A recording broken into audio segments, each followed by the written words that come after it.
9 heures sur le plateau de TV Finance. Nous allons prendre des nouvelles du CAC 40. On retrouve notre expert pour Chronocac, David Furcage. Bonjour. Bonjour Zine. Vous êtes le président de Highwave Capital. L'indice parisien a donc fait preuve d'optimisme hier dans l'attente de connaître l'ampleur de la baisse des taux directeurs de la Fed. Donc l'indice CAC 40 que vous avez sous les yeux a peut-être pris de l'ampleur, mais de manière très pondérée, puisqu'en fait le graphique que vous avez sous les yeux vous permet d'observer que l'indice français maintenant évolue depuis le début de l'été sous une oblique baissière qui elle-même est capée par sa moyenne mobile à 100 périodes. Vous voyez également la présence de résistances majeures, l'une à 7800 points et l'autre à 7886 points. Donc en fait, l'indice CAC 40 poursuit sa phase de consolidation sous des résistances, qu'elles soient obliques ou horizontales. Et pour le moment, il n'y a pas grand-chose à attendre de l'indice français en matière de momentum. Et de son côté, le S&P 500 renoue avec ses sommets historiques. Et oui, c'est ça l'affaire du pas du siècle, on verra tout à l'heure sur le graphique suivant, mais effectivement le vent boursier vient de l'outre-Atlantique et notamment des indices américains, avec un SP 500 qui surperforme de manière extrêmement régulière l'indice français. Et en matière d'allocation géographique de portefeuille, il vaut mieux se situer du côté des États-Unis plus que du côté de l'indice français. Le graphique que vous avez sous les yeux représente donc l'indice S&P 500, l'indice des principales valeurs américaines en fréquence journalière. Et comme vous le voyez, celui-ci est proche de sa résistance et de son sommet historique à 5781 points. Alors évidemment, il faudra s'affranchir de cette résistance pour confirmer ce momentum de l'indice américain. Mais pour le moment, celui-ci est évidemment mieux orienté que l'indice français qui lui marque de nouveaux creux ou consolide, alors que l'indice américain, lui, caracole sur des sommets historiques. Alors, vous évoquiez l'opposition CAC 40, S&P 500, et dans ce contexte, le ratio marque un nouveau creux historique.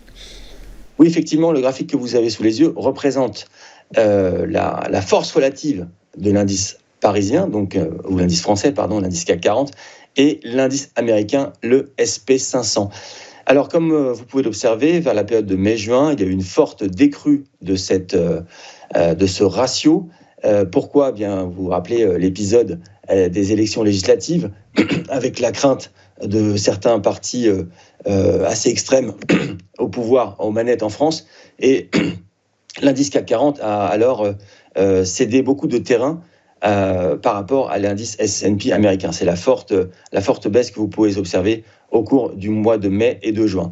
Mais pour la suite, bien que le vent politique s'est stabilisé ici en France, ce ratio continue de marquer de nouveaux creux, c'est-à-dire que le SP 500 continue de surperformer régulièrement l'indice français. Et le graphique que vous avez sous les yeux montre que maintenant, ce ratio évolue à l'intérieur d'un canal sensiblement baissier, ce qui indique en tout cas pour le moment, l'indice S&P 500 devrait continuer de surperformer l'indice américain. Et ce qu'on évoquait tout à l'heure, c'est si on réfléchit en matière d'allocation géographique de portefeuille, il vaut mieux se situer du côté des États-Unis que du côté de la France. Et on termine par les cours de l'or qui franchissent un objectif théorique poussé par la baisse de rendement en US dollars. Oui, effectivement, du côté de la politique monétaire américaine, évidemment, le marché s'attend à un cycle qui soit plus favorable, en tous les cas, au marché, à l'économie, c'est-à-dire un cycle de baisse de taux. Et évidemment, si les rendements du dollar s'atténuent, naturellement, le marché va chercher d'autres valeurs et d'autres actifs.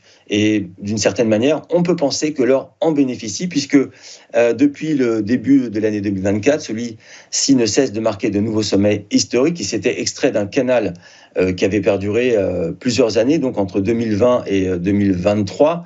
Il s'en est extrait par le haut et marque à nouveau de nouveaux sommets de manière assez systématique. L'objectif du canal qu'on avait présenté à l'émission à plusieurs reprises était à $2579. Celui-ci vient d'être franchi et ce qui laisse un nouveau boulevard, je dirais, on va rester sage, mais cela laisse une nouvelle phase de momentum pour l'or et pour celui-ci de marquer donc toujours de nouveaux sommets et qui dépendront potentiellement de la Fed. Va-t-elle être plus agressive ou pas à l'égard de son cycle de baisse des taux? Le futur nous le dira. En tout cas, pour ceux qui ont des positions longues sur l'or, nous recommandons de les conserver. Merci beaucoup David Turcage pour votre analyse. Belle journée à vous.